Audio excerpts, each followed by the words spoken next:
கர்த்தருடைய நாமத்திற்கு மகிமுண்டாகட்டும். நேற்று நாம் தியானித்த வண்ணமாக உம்மை உறுதியாய் பற்றி கொள்கிற மனதை உடையவன் உம்மையே நம்பியிருக்கிறபடினால் நீர் அவனை பூரண சமாதானத்தோடு காத்துக்கொள்வீர் என்று நாம் பார்த்தோம். இந்த வேளையிலும் கூட எரேமியாவின் புத்தகம் 17ஆம் அதிகாரம் 7ஆம் வசனம், கர்த்தர் மேல் நம்பிக்கை வைத்து கர்த்தரையே தன் நம்பிக்கையை கொண்டிருக்கிற மனுஷன் பாக்கியவான், ஆசீர்வதிக்கப்பட்டவன். இந்த உலகத்தில் கர்த்தர் மேல் நம்பிக்கை வைத்து கர்த்தரையே தன் நம்பிக்கையை கொண்டிருக்கிற மனுஷன், இந்த உலகத்தில் நம்பிக்கைக்குரிய அநேகர் இருக்கலாம், ஆனால் கர்த்தரை தான் நம்பும்படியாக நம் வாழ்க்கை இருக்க வேண்டும். அதைத்தான் இந்த ஆக்கியோன் எரேமியா தீர்வு சொல்லுகிறார். கர்த்தர் மேல் நம்பிக்கை வைத்து கர்த்தரை தன் நம்பிக்கையை கொண்டிருக்கிற மனுஷன், சுவாசமுள்ள மனுஷனை நம்புவதை பார்க்கிலும் கர்த்தர் பேரில் பற்றுதலாய் இருப்பதே நலம் என்று சங்கீதத்திலே பார்க்கிற வண்ணமாக கர்த்தரையே நம்பி வாழ்கின்ற போது வேத்திலே அநேக பரிசுத்தவான்கள் கர்த்தரையே நம்பி வாழ்ந்தபடியினாலே அவர்கள் ஆசீர்வதிக்கப்பட்டார்கள்.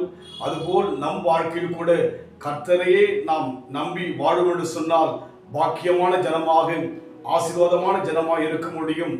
நம்பிக்கை இழக்க முடியாத பிரச்சனைகள் வந்தாலும் கூட நம் நம்பிக்கை தேவனை விட்டு விலகி போகாதபடிக்கு கர்த்தரையே நம்புகின்ற அந்த ஆழமான அனுபவத்தில் போகும்போது நாம் அநேகருடைய பார்வையிலே ஆசீர்வதிக்கப்பட்ட மக்களாய் இருக்க முடியும். அநேகருடைய பார்வையிலே சாட்சியுள்ள மக்களாய் இருக்க முடியும். நாம் அந்த அனுபவத்தில் போகும்படியாக நம்ம இப்போ கொடுப்போம்.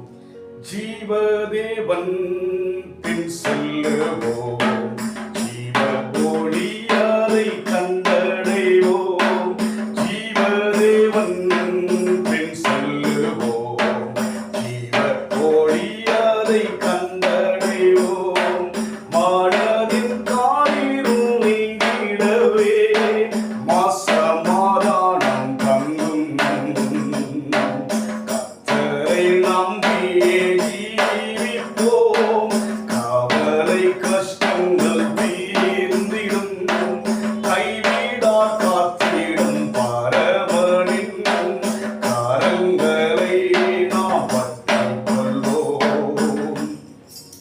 கர்த்தர் மேல் நம்பிக்கை வைத்து கர்த்தரையே தன் நம்பிக்கையை கொண்டிருக்கிற மனுஷன் பாக்கியவான் என்று நாம் பார்த்தோம்.